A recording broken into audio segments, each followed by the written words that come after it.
Donc, on va continuer dans notre livre de Matthieu, chapitre 1, toujours le verset 18 à 25. Matthieu, chapitre 1, 18 à 25. Donc, est-ce qu'on peut le relire?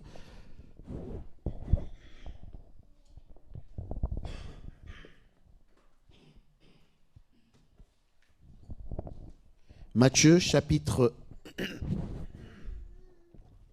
1, 18 à 25.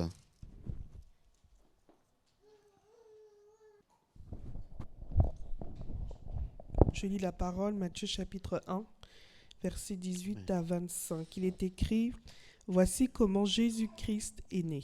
Marie, sa mère, est promise en mariage à Joseph. Mais avant d'habiter avec Joseph, Marie attend un enfant par la puissance de l'Esprit Saint.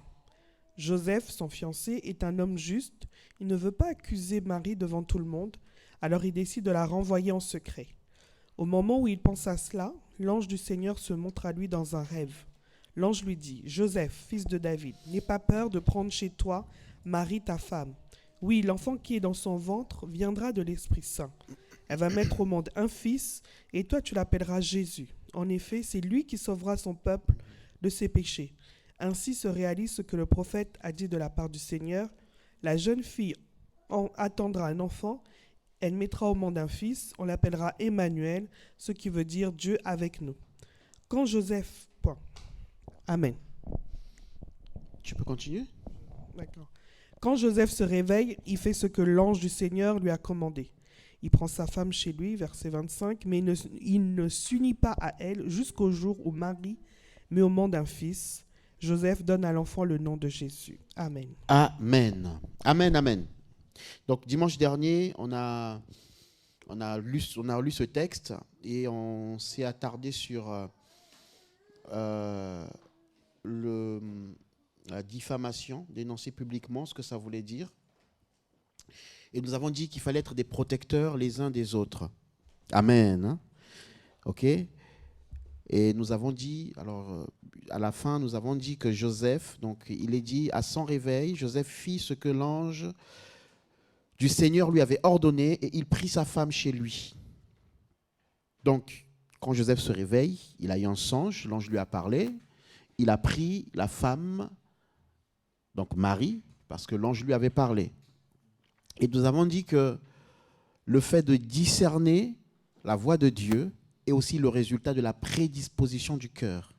Dire que des fois, on peut avoir des problèmes avec quelqu'un et Dieu vient nous donner la solution. En fait, Dieu vient nous parler. Mais nous ne sommes pas conscients ou nous n'acceptons pas ou nous ne croyons pas que Dieu, en fait, répond à ce problème parce que notre cœur est dans une attitude de vengeance. Est-ce que vous comprenez ce que je veux dire? C'est-à-dire que j'ai un problème avec mon épouse et puis, au fond du cœur, on prie, hein, Seigneur, aide-nous, Seigneur, viens régler le problème, Seigneur. Et puis Dieu va venir me parler dans un songe ou par quelqu'un d'autre. Tu es avec quelqu'un, la personne dit une phrase qui n'a rien à voir, elle ne sait pas ce que tu vis. Mais en fait, c'est Dieu qui est en train de parler à travers la personne. Mais des fois, on ne reconnaît pas que Dieu est en train d'intervenir parce que notre cœur n'est pas disposé à se réconcilier ou à pardonner ou à passer de l'autre côté ou à obéir simplement. Donc le cœur de Joseph était disposé à obéir, c'est-à-dire qu'on voit son attitude, on l'a dit la dernière fois, à protéger. Donc cette disposition du cœur, cette bonté, cet amour, un cœur disposé de cette façon, quand Dieu vient parler, il croit que c'est le Seigneur qui a parlé. Alors, quelqu'un pourrait dire, « Oh, j'ai rêvé un ange me dire que, effectivement, cet enfant vient de Dieu, c'est le Saint-Esprit. » Mais je sais que c'est écrit que un enfant doit naître de la Vierge. Mais est-ce que c'est le moment? Non. Est-ce que c'est avec Marie? Non. C'est peut-être pas Marie, parce que c'est ma fiancée, je la connais, elle a des défauts. Il ne faut pas croire qu'elle n'avait pas de défauts. Hein. Amen, amen. Donc, mais Joseph ne raisonne pas comme ça. Il reçoit une révélation de l'ange et il accepte. Donc la semaine dernière, c'est ce dont nous avons parlé, de l'attitude. Pourquoi je reviens là-dessus? Parce que si on relit le passage, on va lire à partir du verset 22.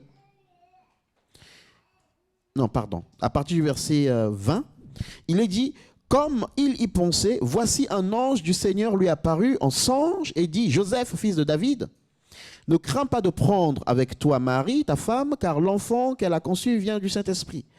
Elle enfantera un fils et tu lui donneras le nom de Jésus. C'est lui qui sauvera son peuple de ses péchés. Et il est dit au verset 22, tout cela arriva afin que s'accomplisse ce que le Seigneur avait annoncé par le prophète. Donc, Dieu annonce des choses, mais ces choses vont s'accomplir avec notre action, avec notre participation. Nous serons acteurs de l'accomplissement des promesses de Dieu. Il y a des gens, alors le problème aujourd'hui qu'on a en Afrique, même ici en France aussi, dans certaines églises, dans beaucoup d'églises d'ailleurs, c'est qu'on reçoit des promesses, et bien Dieu a promis, Dieu va faire, c'est vrai, mais on croise les bras. Et on croit qu'on ne sera pas acteur dans l'accomplissement des promesses de Dieu. Si, c'est Dieu qui accomplit, mais Dieu accomplit à travers les hommes. Alléluia. Dieu a promis à Joseph de devenir un prince et Dieu a accompli à son temps. Mais Joseph a été acteur aussi dans cet accomplissement. Dans quel sens? Joseph a interprété un songe. Ça a été le fil conducteur. C'est-à-dire qu'il y a quelqu'un qui avait interprété mon songe en prison. C'est Joseph qui a posé l'acte. Donc, en fait, Dieu va accomplir ses promesses dans nos vies. Mais nous, ce que nous avons besoin de faire, c'est d'être disponible, c'est d'être fidèle et c'est d'être actif pour le Seigneur. Joseph a failli arrêter d'être actif dans le plan qu'il avait, qui était un bon plan avec sa femme. Et l'ange vient lui dire, sois actif, continue le projet, parce que tout cela arrive pour que ce qui avait été annoncé se réalise. Amen. Les promesses de Dieu vont se réaliser avec nous. Si Dieu a dit qu'il va sauver dans la ville de Caen, il faut qu'on soit actif pour que Dieu sauve. Si Dieu a dit, allez annoncer la parole, prêcher la parole, et voici les miracles qui vous accompagneront, ok, les miracles nous accompagnent. Mais les miracles nous accompagneront quand nous serons dans l'action et nous les verrons. Et d'ailleurs, dans Marc chapitre 16, il est dit que les disciples, après avoir entendu cela, sont allés prêcher la parole et ce que Christ avait dit s'accomplissait. Ils vivaient des miracles et des prodiges. Alléluia. Ok? Donc, ce matin, nous allons parler d'un thème, donc toujours dans ce passage, c'est Dieu qui accomplit ce qu'il annonce par les prophètes. C'est Dieu qui accomplit ce qu'il annonce par les prophètes. Donc Dieu annonce et il accomplit. Annoncer, c'est informer. Nous avons la grâce d'avoir un Dieu qui dit des choses et les choses arrivent. Ce n'est pas pareil que certains autres dieux, ou voilà, pas aller loin, mais certains dieux, on les découvre. Il est devenu un prophète, il est devenu, mais nous, le Christ que nous connaissons, a été annoncé avant même qu'il ne prenne le corps humain. Alléluia. Donc, ce n'est pas une surprise pour nous. Ça a été annoncé. Donc, on a un Dieu qui nous informe, un Dieu qui nous annonce les choses à venir, et un Dieu qui utilise les hommes, donc qui utilise les prophètes pour annoncer ce qui doit arriver, et un Dieu qui accomplit. Et le Dieu que nous avons, c'est un Dieu qui va au bout de sa démarche. Il n'est pas comme nous autres là. Je ferai ceci, et puis en coup j'oublie. On vient d'en parler tout à l'heure. Je ferai cela, et puis finalement, pendant le parcours, je dis, finalement, je change de décision. Lui, il annonce et il va jusqu'au bout. Il a dit à Abraham qu'il fera de lui une grande nation. Il l'a fait. Malgré les erreurs d'Abraham, Dieu l'a fait. Alléluia. Il a promis à David que son trône sera éternel, que son trône durera à jamais. Il l'a fait. Même quand Salomon a fait n'importe quoi, il y a eu la séparation du royaume de Juda et du royaume d'Israël, Dieu a gardé. C'est-à-dire à cause de l'alliance. Il se souvient qu'il faut qu'il y ait quelqu'un sur le trône de David. Quelle fidélité. Et c'est ce que nous devons être. Dans nos engagements les uns avec les autres, fidèles. Je suis déçu par mon frère, par ma soeur, mais qu'est-ce que nous nous sommes dit? Fidélité. Alléluia. Ok? Donc, on relit le verset 22.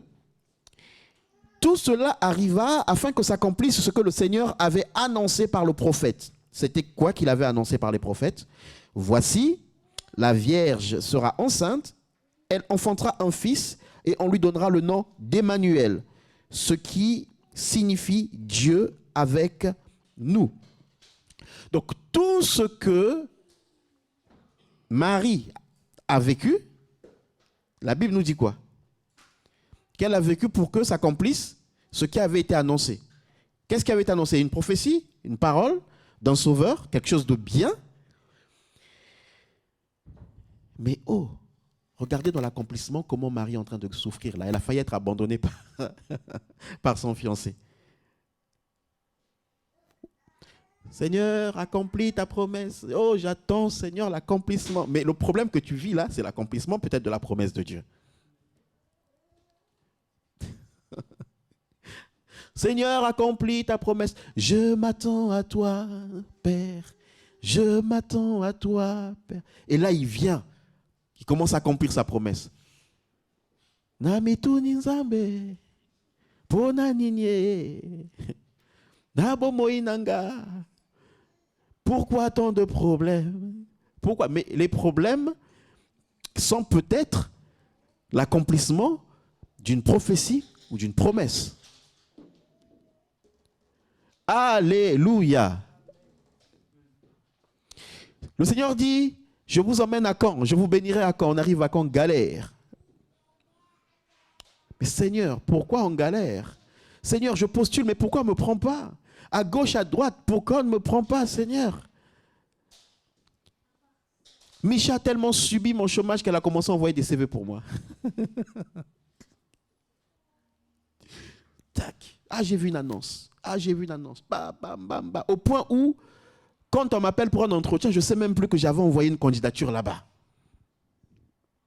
Mais oui, on te refuse quelque part parce que Dieu veut accomplir une promesse. Donc tu souffres parce qu'on te refuse, mais c'est parce que Dieu veut accomplir la promesse et te donner le meilleur. Alléluia. Il s'est passé quelque chose quand on est parti à Paris là. Je réservais les Airbnb là pour les logements.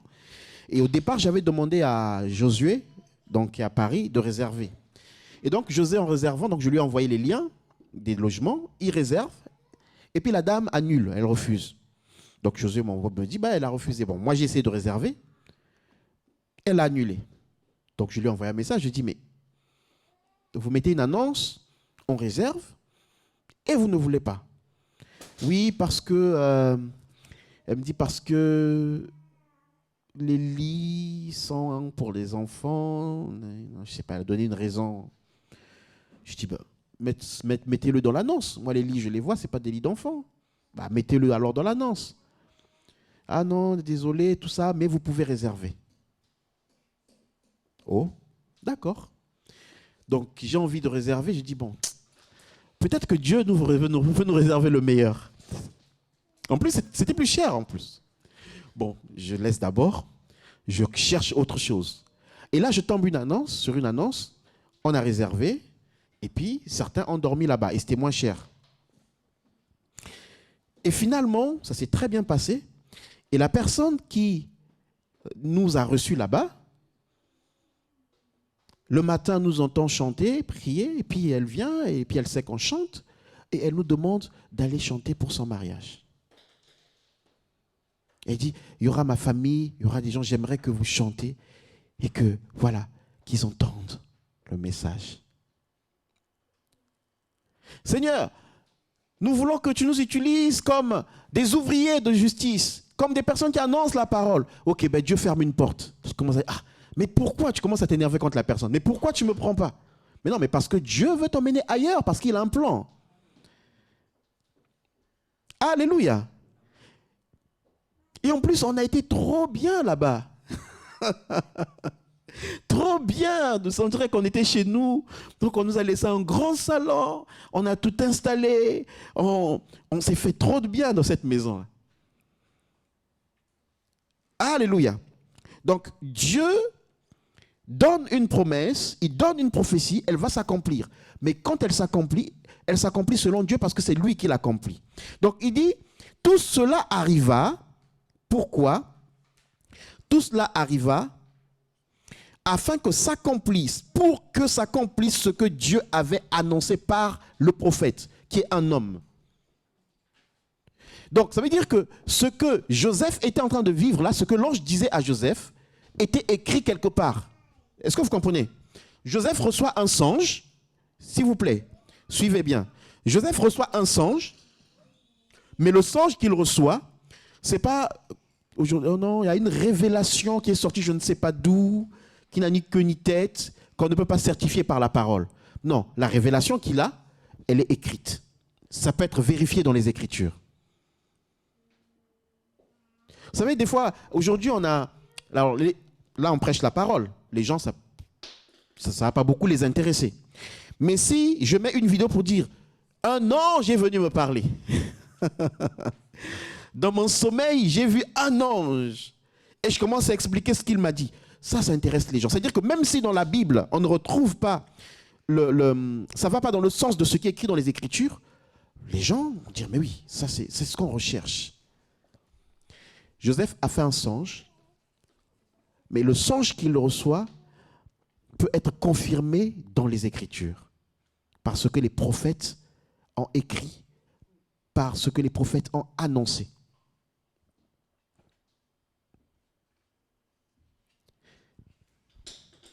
Vous savez, Jésus dit, je m'en vais et je vous envoie le Saint-Esprit. Il fera quoi? Il vous rappellera ce que je vous ai enseigné. Hein? Quand tu reçois une prophétie, quand tu reçois, c'est quelqu'un qui reçoit un rêve, tu peux le vérifier dans la parole de Dieu. Alléluia. Quelqu'un qui me dit qu'il a vu Satan en enfer, j'y crois pas. Satan n'est pas encore jeté en enfer. Oh, j'étais dans l'au-delà, j'ai vu Satan, il était jeté en enfer. Non, il n'est pas encore jeté en enfer. Donc, ici, l'ange est en train de dire quelque chose, mais c'est écrit, on va le lire. Ésaïe chapitre 7, versets 1 à 14. Ésaïe chapitre 7, 1 à 14. On va le lire. Donc, l'ange est en train de parler dans un songe à Joseph, et en parlant à Joseph, l'ange s'appuie sur ce qui a déjà été fait, sur ce qui a déjà été écrit. Donc, tu peux être en rébellion ou fâché contre quelqu'un, tu peux être dans une posture où tu peux prendre une décision qui n'honore pas Dieu, mais Dieu peut te parler dans cette posture-là. Est-ce que vous comprenez? Parce que souvent, on attend aussi d'être... C'est-à-dire que là, je suis super saint, donc là, c'est sûr que Dieu va me parler. Mais là, ici, on voit Joseph qui était dans un état de conflit avec sa fiancée. Vrai ou faux? Il prend une décision où il accuse sa femme en réalité. Même s'il ne la dénonce pas, mais quelque part, il dit non, non, non, non, non. Toi, tu es enceinte, donc ça sous-entend que ce n'est pas moi, c'est quelqu'un d'autre. On arrête. Il est dans une posture où, il prend une décision où il accuse sa femme, où il ne la croit pas en réalité, parce qu'il la croyait, il restera avec elle. Est-ce qu'on se comprend? Mais dans cet état d'esprit, qui ne glorifie peut-être pas le Seigneur, Dieu vient lui parler en songe. Même si tu es fâché, Dieu peut te parler. Alléluia. Même si tu es fâché, Dieu peut te parler. Dieu peut nous parler pour nous ramener à lui, sur la bonne voie. Donc, Ésaïe chapitre 7, versets 1 à 14. Si quelqu'un veut lire, tu peux... Je lis la parole, Isaïe chapitre 7, verset 14. Il est écrit. 1 à 14. 1 à 14, pardon.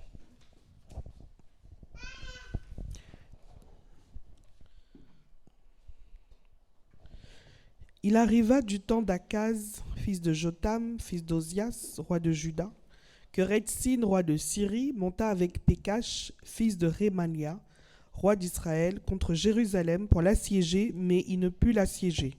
On vint dire à la maison de David, les Syriens sont campés en Éphraïm, et le cœur d'Akaz et le cœur de son peuple furent agités, comme les arbres de la forêt sont agités par le vent.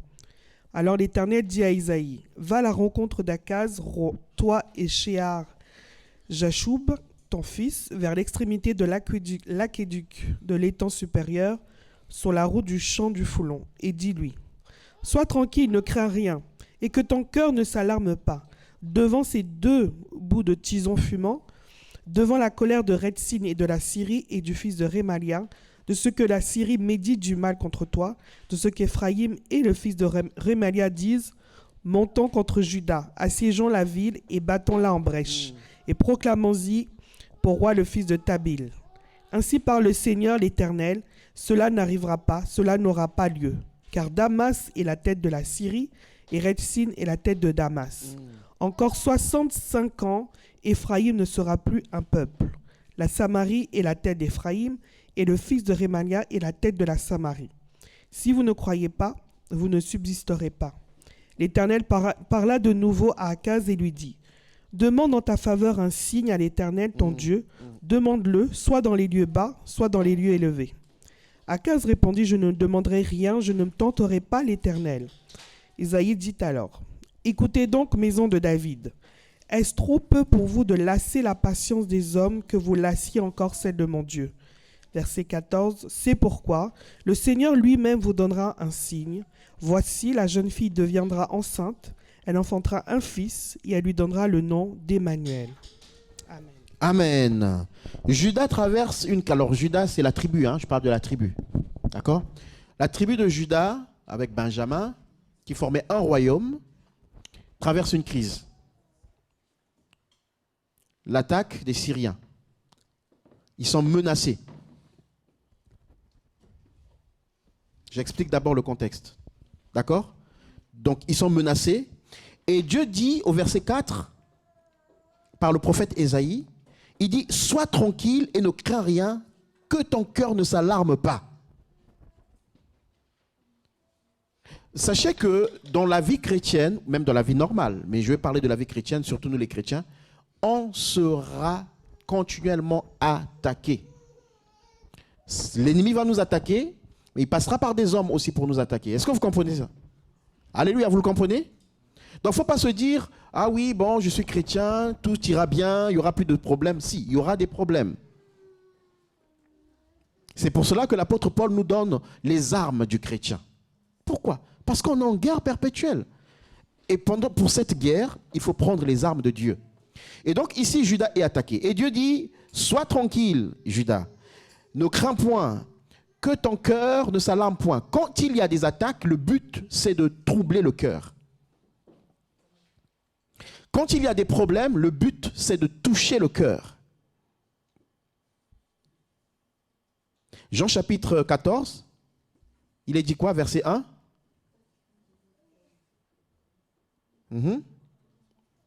Mais allez-y, non. Allez-y, quoi. Plus fort.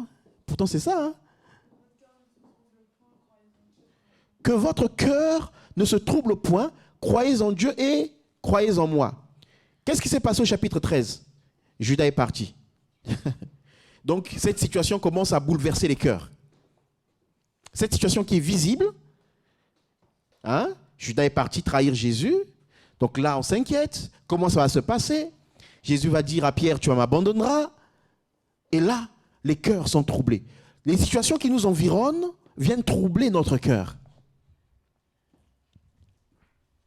Et Jésus dit quoi? Que votre cœur ne se trouble point. Dieu veut que dans ce que tu traverses aujourd'hui, il dit que ton cœur ne se trouble point. Si tu es en train de subir des attaques, il te dit que ton cœur ne s'alarme point. Il te dit, sois tranquille. Dieu est en train de me parler là. Sois tranquille. Je reçois pour moi. Il dit, sois tranquille. Seigneur, dis, Seigneur, aide-moi à être tranquille. Aide-moi à être que mon cœur ne s'alarme point. Je refuse que mon cœur soit tourmenté par les situations qui m'ont vu. Je refuse. Je refuse. La personne est tranquille chez elle là-bas et moi je suis là, je ne dors pas, je réfléchis. Non, non, non, non, non, non, non, non, non, non, non. Je ne mange pas, je refuse. Et Dieu donne une parole à Akaz. Il dit que votre cœur ne s'alarme pas, que votre cœur ne se trouble pas. Soyez tranquille. Est-ce qu'on peut obéir? Des fois Dieu dit, sois tranquille, sois tranquille. Et on est là, on bouge. On cherche des solutions par nous-mêmes. Et en cherchant des solutions par nous-mêmes, on fait des erreurs. Et la situation s'aggrave. Sois tranquille. Sois tranquille.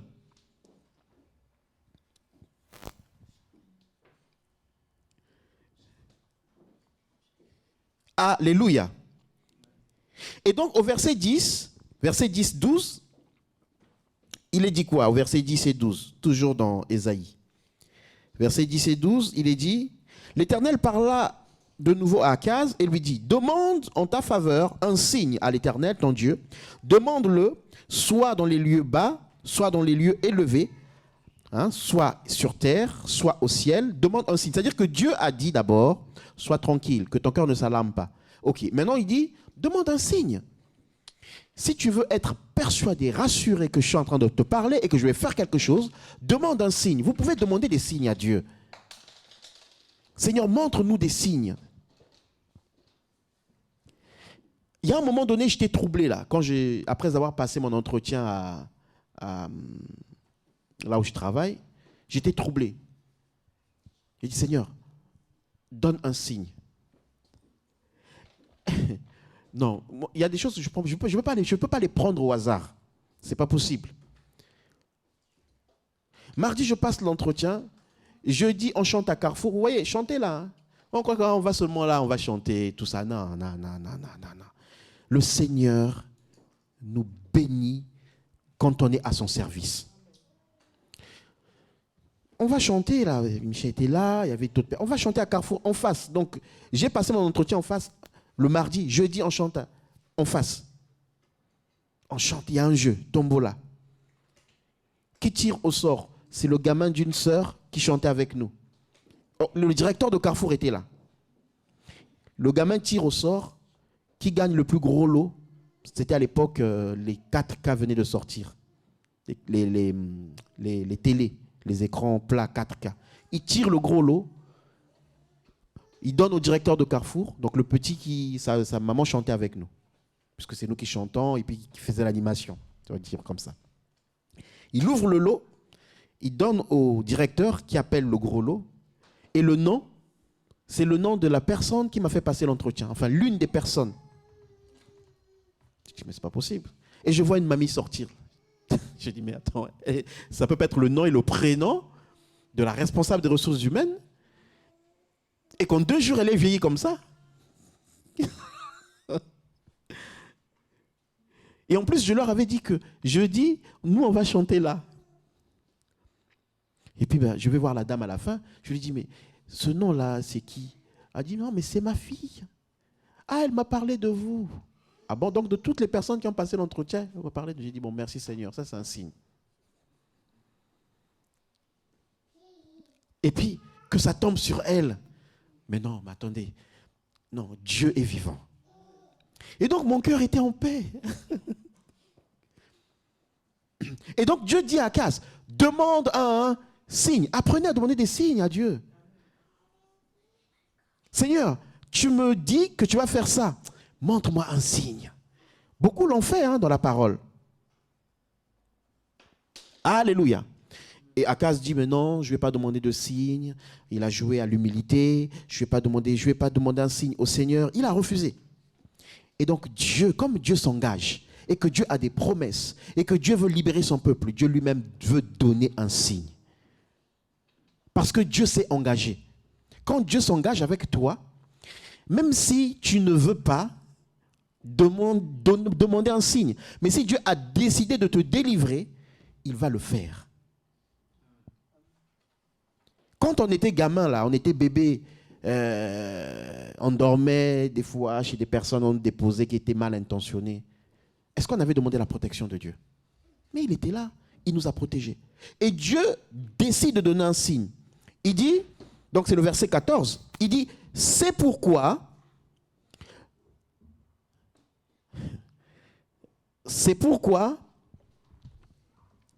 le Seigneur lui-même vous donnera un signe. Voici la Vierge deviendra enceinte, elle enfantera un fils et elle lui donnera le nom d'Emmanuel. Donc, c'est cette parole-là que l'ange a rappelée à qui? À Joseph.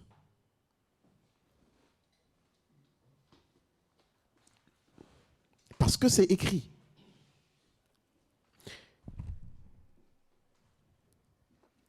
Dieu donnera un signe.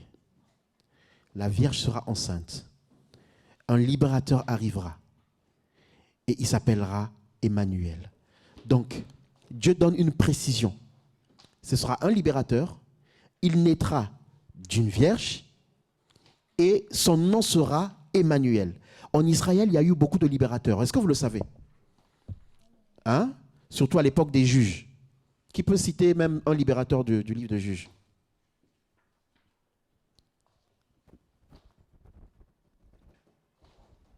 Un libérateur du livre des Juges. On ne triche pas. Un libérateur du livre de Juges. Il y en a beaucoup, hein, dans le livre de Juges. Gédéon, un autre.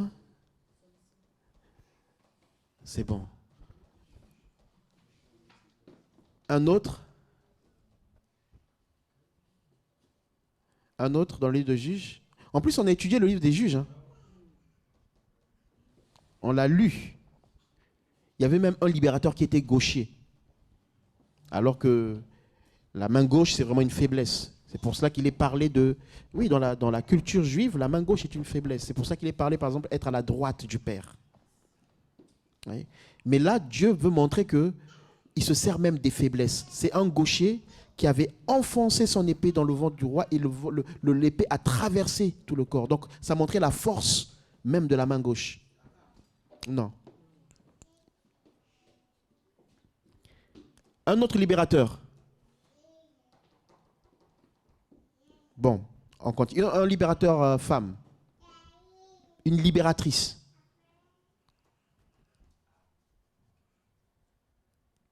Si on peut la considérer comme libératrice. Déborah, la prophétesse. Jephthé. Amen, amen, amen. Donc, il y a eu des libérateurs. On peut, alors, si on quitte le livre des Juges, on peut même prendre David. David est un libérateur. David est un libérateur. Le peuple est là devant Goliath et David arrive. Alors que le peuple a peur, lui il dit, moi je viens au nom de l'Éternel. Et il vient libérer le peuple. Alléluia.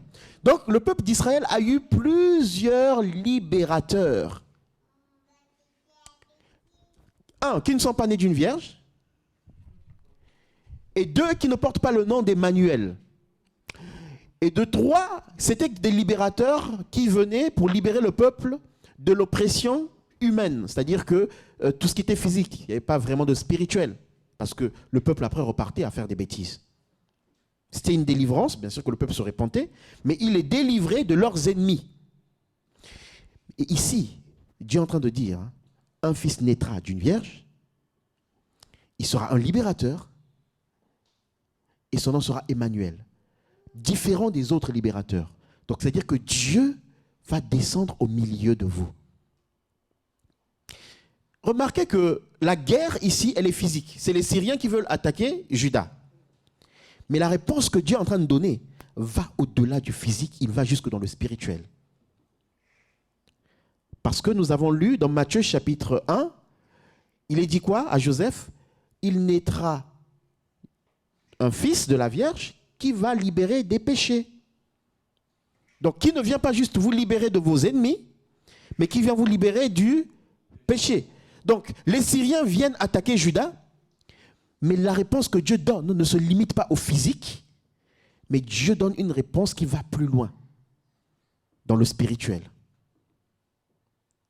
C'est-à-dire que les combats physiques que tu peux traverser, dans ces combats physiques, Dieu veut traiter aussi un aspect spirituel dans ta vie. Alléluia. Je répète encore, les combats physiques que tu peux traverser, des gens qui ne t'aiment pas, des gens qui te font des coups bas, des gens, au-delà de la délivrance que Dieu va opérer dans ces situations-là,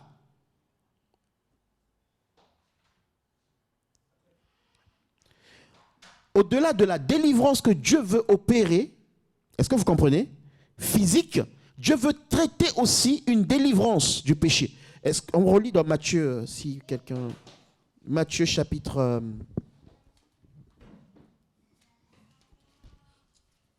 Matthieu chapitre 1, regardez. Je lis rapidement.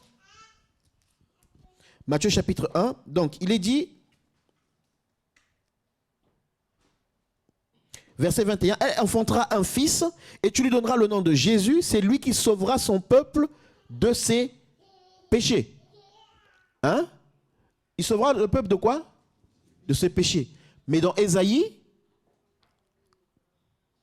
le fils qui est promis là, dans Ésaïe, Akaz, il attend un fils par rapport à quoi? Est-ce que c'était par rapport au péché? C'était parce qu'il était attaqué par les Syriens. Est-ce que vous comprenez? Mais dans l'accomplissement, Dieu va plus loin que la délivrance physique. Dieu ne veut pas simplement que vous ayez des victoires dans le physique. Ah, j'ai réussi, j'ai fait ceci, tout va bien avec les gens. Non, Dieu veut traiter plus loin, le plus profond de nous-mêmes. Et donc, il y a eu des libérateurs. On a cité des Gédéons, des Samson, on a cité tous ces libérateurs. Mais il y en a un qui est différent. C'est Christ qui est Dieu et qui descend, qui est Emmanuel, et qui est au milieu de nous. Et lui, il nous délivre de nos ennemis physiques, mais aussi de nos ennemis spirituels. Et il vient traiter aussi notre vie. C'est pour cela que la parole, elle ne doit pas juste être « Ah, on t'a fait ceci, on t'a fait cela. » C'est la parole d'aujourd'hui. Hein. Tes ennemis vont voir. Non, je suis peut-être mon propre ennemi. Dieu veut venir traiter le péché en nous. Dieu est conscient qu'il y a des gens de l'extérieur qui nous attaquent, mais Dieu est aussi conscient que nous-mêmes, nous faisons la guerre à nous-mêmes quand nous marchons dans le péché. Ce n'est pas toujours les autres. Alléluia. Il y a des messages, des fois, quand je les écoute, alors, les personnes, enfin l'auditoire, a toujours raison. Et je suppose que les ennemis ne sont pas là. C'est-à-dire que ceux qui te veulent du mal, ceux qui t'ont fait des pièges, je ne dis pas que ce n'est pas vrai. C'est vrai. Moi-même, j'ai été piégé. Ceux qui ne t'aiment pas, retour à l'envoyeur. Tu fais du bien aux gens. Tu reçois de l'ingratitude. Maintenant, Dieu va les juger. Et là, je reçois, Amen, c'est pour moi, Amen, Amen. Et là, je pense à quelqu'un. Je pense à ceux qui m'ont fait du mal. Mais ce message-là ne me fait pas regarder qui je suis réellement devant Dieu. Quel est mon état devant Dieu? Bon, maintenant, imaginons que la personne avec laquelle j'ai eu les problèmes est aussi occulte. Donc, elle aussi, elle prend sa part. Donc, elle, dans son raisonnement, elle pense à toi. Toi aussi, dans ton raisonnement, quand tu dis Amen, tu penses à elle. Waouh, il est beau le culte, hein? Qu'il est doux et agréable d'être ensemble. Est-ce que vous comprenez ce que je veux dire, s'il vous plaît? Est-ce que vous me suivez?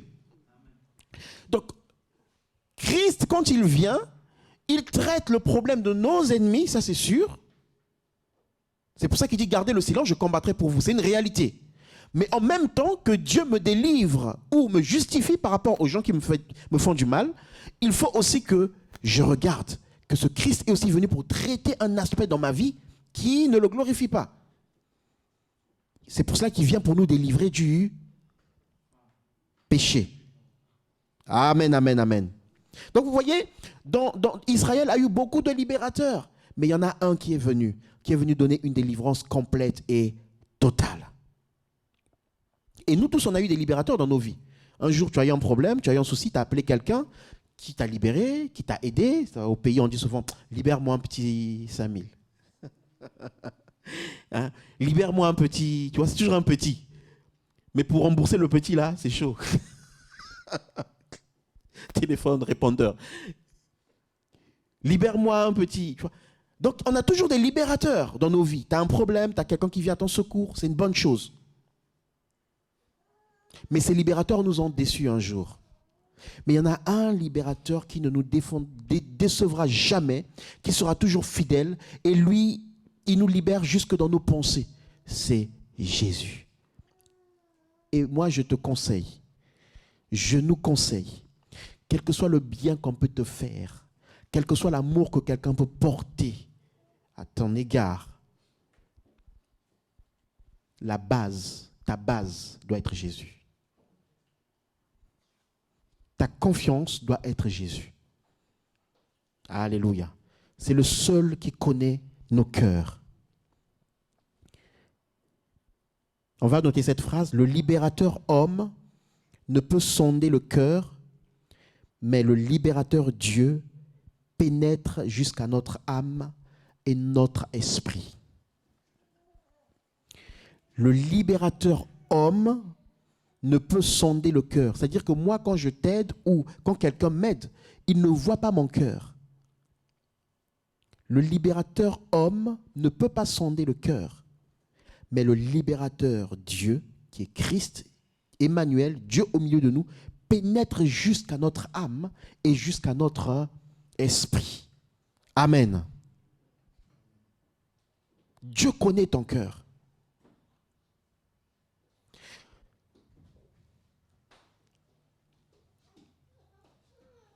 Hébreux chapitre 4, versets 12 à 13. Hébreux 4, 12 à 13, je lis la parole.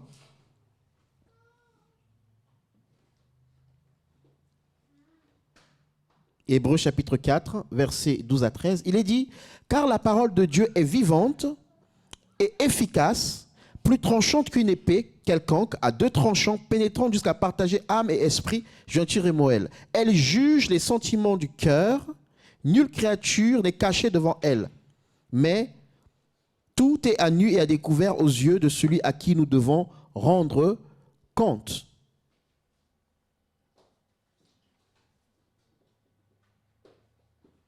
Vous voyez, Christ, libérateur, qui est la parole, lui, il pénètre jusqu'au cœur. Moi, je peux être un libérateur, mais je ne connais pas ton cœur. Je ne peux pas mesurer la gravité de la situation, la souffrance, le niveau de la souffrance. Tu peux te confier à moi, mais je ne pourrai jamais être à ta place ou mesurer l'intensité ou la gravité de la situation que tu traverses. Mais Christ, le libérateur, lui, il est dans ton cœur et il peut mesurer la gravité de la situation, les pleurs, le niveau des pleurs que tu as. Et lui peut intervenir plus efficacement. Amen, amen, amen. Donc, nous avons un Dieu qui annonce. Il n'y a pas de hasard avec lui. Notre Dieu annonce ce qui doit arriver. Christ a été annoncé. Donc, à Marie, le fils qui naît, ce n'est pas le fruit d'un hasard. Il n'y a pas de hasard dans ce que Dieu fait. Ce que Dieu accomplit dans ta vie, il n'y a pas de hasard.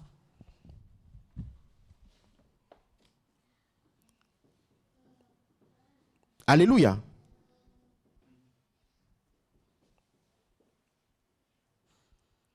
Comme je l'ai dit tout à l'heure, on n'est pas en train de découvrir Jésus. Allez, bon, Jésus est né. Et puis on le voit grandir.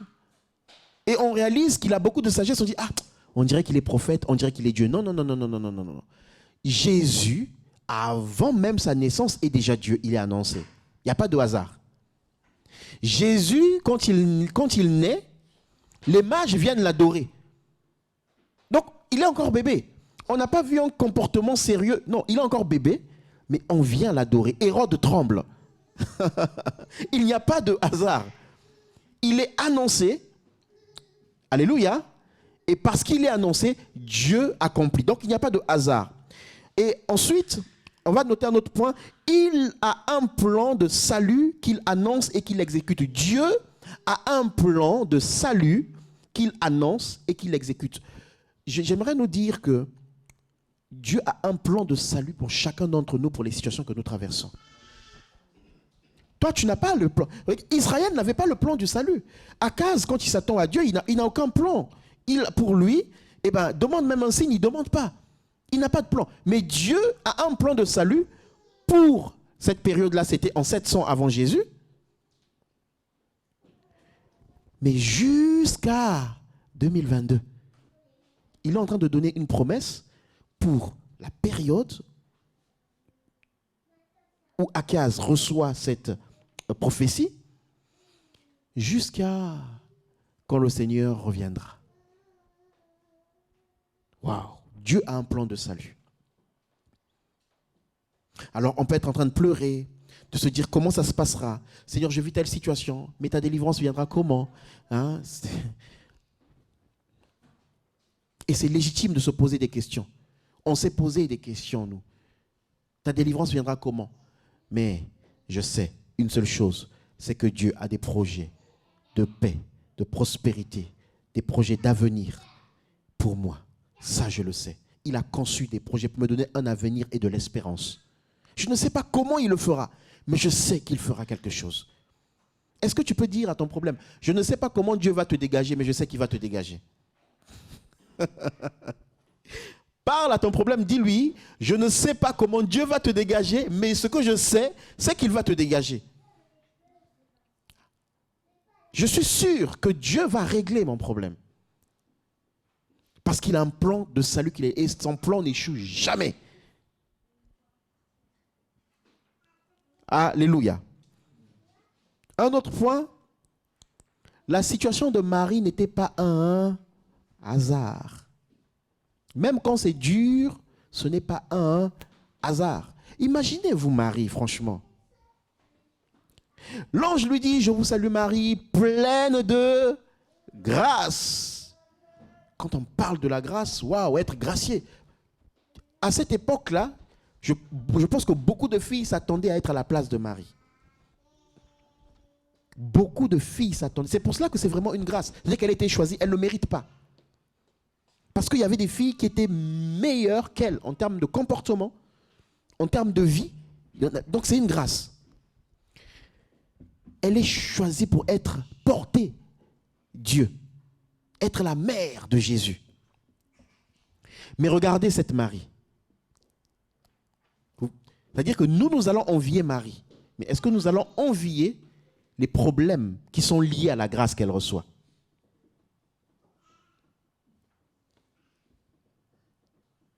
Dieu m'a fait grâce. Dieu m'a exaucé. Dieu m'a béni. Je suis heureuse parce que je porte le roi des rois. Et tu es heureuse. Ok, porte le roi des rois. Maintenant, le fiancé, il dit, moi, je ne veux plus de toi. Nous, on lit cette histoire, mais on ne réalise pas la gravité de la situation. Marie est en train peut-être de trembler, de se dire, purée, mais on va me lapider. Ça ne rigolait pas à cette époque. C'est-à-dire que si Joseph dit, je ne veux pas te donner une lettre de répudiation, ben c'est fini, Marie, elle est morte. Donc, imaginez là, elle n'est pas Dieu. Hein? Imaginez là dans son esprit, Seigneur, j'ai rien demandé. Saint-Esprit, tu m'as fait une promesse. Je n'ai rien demandé. Je suis enceinte. Il ne me croit pas. Il va me répudier. Après un moment, elle fait, ah, merci Seigneur, parce que tu as touché son cœur. Il va me répudier, mais il va me faire une lettre. Ça va être secrètement.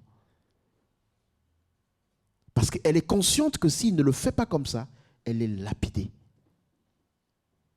Waouh! La grâce de Dieu dans ta vie peut amener des problèmes dans ta famille, dans tes relations. Et là, tu vas dire, oh purée, c'est quoi cette situation? Non, ce n'était pas Dieu, c'était le hasard. Non, non, non, non, non, Dieu est dedans. Est-ce que vous comprenez? Dieu est dedans. La bénédiction de Dieu sur Marie lui emmène des problèmes dans la famille. Avec quelqu'un qui l'aime. Tu peux avoir des problèmes avec quelqu'un qui t'aime, avec quelqu'un de ta famille, parce que la grâce de Dieu est sur toi. Est-ce que vous me comprenez? Je répète ou pas? Vous comprenez? Moi, je suis en train de lire juste le passage. C'est-à-dire que je peux être en conflit avec mon épouse, grave, parce que la grâce de Dieu est sur elle. Je ne vais pas dire moi parce que bon, être dans... Mais on est dans la maison, on est dans le foyer, on est dans l'église. La grâce de Dieu peut être déversée sur quelqu'un et cette grâce emmène des problèmes et emmène des conflits, emmène des incompréhensions. Et après on se dit, ah, mais Dieu n'est pas là. Il n'y a pas la grâce ici. Si, il y a la grâce. Mais il faut que tu arrives à discerner l'ange qui te parle et qui te dit que ceci arrive afin que s'accomplisse ce que Dieu a décidé de faire.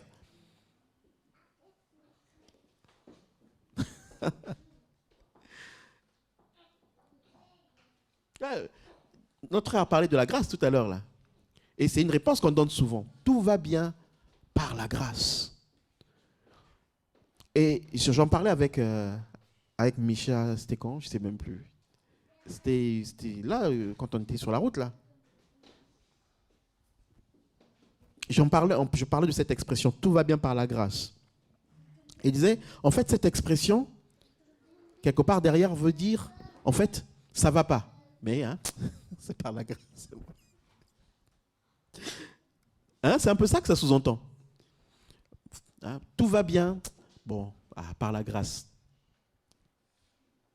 Ou encore, tout va bien parce que Dieu fait grâce. C'est-à-dire que Dieu fait que, sa grâce fait que tout va réellement bien. Mais généralement, quand on discute avec quelqu'un, comment ça va? Tout va bien. Par la grâce. Financièrement, c'est bon. C'est par la grâce. Donc ça ne va pas. Et Marie, qui a reçu la grâce, est en train de traverser des moments difficiles. Donc j'aimerais encourager quelqu'un, parce que je ne vais pas continuer le message, je vais m'arrêter là. On continuera dimanche prochain. J'aimerais encourager quelqu'un à voir comme Joseph, à voir comme Marie. Seigneur, la grâce est là, le problème est là, mais j'ai envie d'avoir le discernement pour comprendre ce que tu veux me révéler. Alléluia. J'ai envie d'avoir le discernement pour demeurer dans cette grâce. Le but de l'ennemi, c'est quand il y a la grâce, c'est te faire voir le problème pour que tu t'écartes de la grâce. Mais le but de Dieu, c'est que le problème qui vient dans la grâce t'amène à te soumettre, à te corriger et à être à l'image de Dieu. Tel Joseph qui a un problème, mais il se soumet à ce que Dieu veut, même s'il ne comprend pas, mais il fait confiance à ce qui est écrit. Décide de lui obéir, décide de croire, décide de discerner ce qu'il veut te dire et considère que même quand il y a la grâce, il peut avoir des soucis, mais Dieu nous fortifie, il nous éclaire et il nous conduit. Amen. Que Dieu nous bénisse. Amen.